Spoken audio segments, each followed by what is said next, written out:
Spot on, spot off. Silly season is officially underway as Kaulig Racing announced it purchased 2 charters from Spire Motorsports to start a Cup program in 2022. Spot off on Brett for not telling us this last week. Yeah, seriously, Brett, what do you think? He didn't tell you guys? He had an opportunity. He said, I think silly season's going to take off next week. oh, really? Look at this from 2 angles, right? I mean, we're all heavily entrenched into this sport. If you're Spire Motorsports, this is a home run for you, right? So spot on for them on the business side. We talked about on this show last year. They own 3 charters and didn't even own any race cars. And so the business model which they pursued obviously worked extremely well for them to be selling off 2 charters at one time and to be able still to retain one. And I see people saying, oh, this is great. They'll take this capital and use it to fund their other team.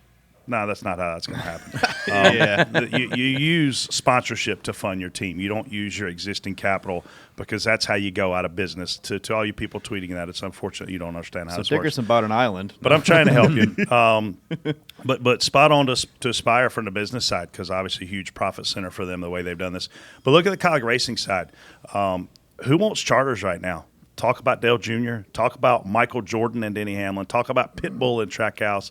There's all these talks of all these really high-profile people, and this really wealthy guy named Matt Kaulig went out and secured not one, which we thought we saw one coming. Not 1 charter, but 2 charters. So I'm going to tell you, if you're Trackhouse, if you're Denny Hamlin, if you're anybody else that was actually trying to get this charter, and look, Trackhouse was leasing this charter this year. So you would kind of think they had priority.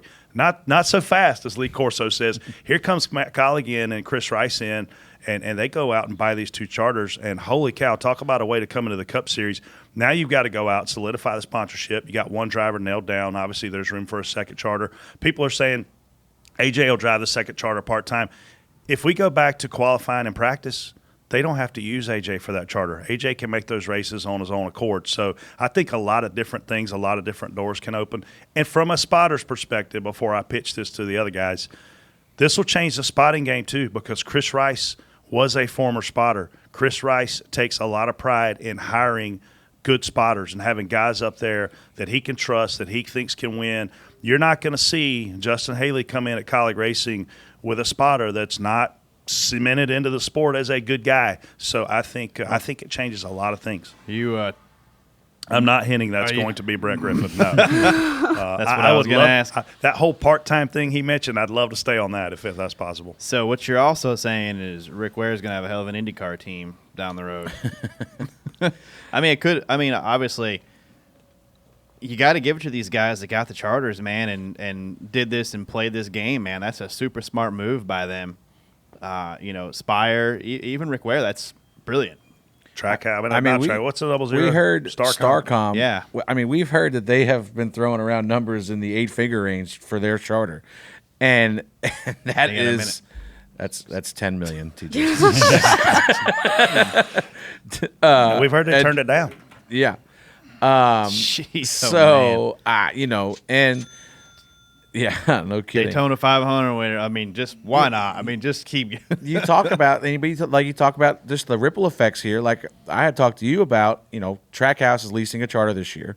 There's been rumors that they're going to have a second team next year, and I said, well, that makes sense because then they can continue to lease a charter, maybe move it over to whatever their second car is going to be, and then buy a charter for the 99 because you can't. I'm pretty sure you cannot lease the same charter twice. So we're like, oh, you can do a little shell game there and move it around. Well, guess what? Now you can't do that now because that charter's gone. So maybe that that might affect their plans for the second team. But just like you said, and one of the guys I think was a genius yesterday was B.J. McLeod because he comes out and he says, I'm not selling my charter. So you know what that did? That means you better not lowball me because you're not getting it already. Whether or not he does or does not want to sell it, he's putting his foot in the ground that I'm not giving this thing away for sure. So, it's just a lot of silly season's kind of ramping up. We've heard some rumors through the grapevine of some guys going some places. GMS pops out of nowhere. I didn't see that coming where they're going to go Cup racing. Like what? What are you hearing? Yeah. I need to know more about the silly season stuff. What rumors are you hearing? Yeah, what are you hearing? I don't know. You never know. There's some stuff going on. Obviously you hear the same stuff all over the place. Kurt Busch is probably the most sought after free agent, quote unquote. So if he Tyler's leaves, going to be your teammate. maybe it's possible he might come to the 23. He maybe that's a guy I'm sure Trackhouse would love to get over there. So then that opens up the one ride. Who goes in the one ride? Maybe you're looking at a guy like Zane Smith. Maybe one of these young guys got money. Somebody's got to go over there. Somebody's got to bring money to Ganassi because I feel like they had a ton of speed yesterday, but they need an influx of sponsorship. So you see a lot of dominoes going to start falling in line here. We get through the summer, but it's starting to ramp up here a little bit for sure. Do we think with this whole charter issue of there being only so many charters and so many people wanting them, what do you think NASCAR will do, or do you think any? I don't think NASCAR can do. I mean, they could. The only thing that they could do is enforce the bottom three rule. Yeah, which we know who that is. Yeah. So they can enforce that. Where I have to go back and check the rule, but if you're in the bottom three of the charter system for X amount of years consecutively, I think they can take your charter from you. And then we've talked about on here before. I think 2024 the charter agreement runs out, so maybe there's major changes coming in 2 or 3 years, but we don't know until we get there. So it's just gonna be interesting to see. Like it's right now the haves want the charters and the have-nots have them. So it's kind of a good time because it seems like this new car is picking up some steam. People are wanting in new facilities. We're talking about even more new facilities next year. So it seems like it's exciting. I don't think people understand how the charters look. The three of us could have gone out and bought a charter, and we could have bought a charter for, say, $2 to $4 million. Okay, and the way that the purses are working right now, the purses used to be published. Okay, we used to know exactly how much was paid out to every single car. What they did with this charter system is they stopped that, and the guys who have the charters get paid more than the teams who do not have the charters. Okay, so if you are a charter team, and let's say you're guaranteed to make $4 million a year. If you run dead last, like a Rick Ware, and you have a $2 million charter, well, what that tells you is there is a model that you can create to race on $2 million and put another $2 million a year in your pocket. And after 3 years, you've paid your charter off, and now you're sitting on something with a lot of equity in which you can sell for now $6 million plus is what we're hearing. That's the business model which I'm just laying out. Obviously, every single situation is different, just like every single spotter that's on the roof got there a different way. But that's kind of how the economics of these things can work. But the supply and demand of it is really, really off right now. But you also have guys like Richard Petty Motorsports sitting on a charter that they're willing to sell, but they want you to keep Richard Petty's name. So is Freddie Kraft going to buy it and put Richard Petty's name on his charter?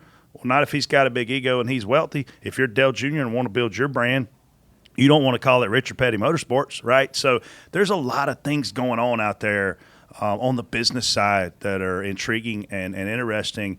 And at the end of the day, no matter what you think, one organization landing two of these in today's climate is huge on the business side of the sport. Hey, thanks for watching that video. And if you're in the market to sell your home, make sure you go visit OfferPad.com. Within 24 hours, they'll make you a cash offer. Visit OfferPad.com today.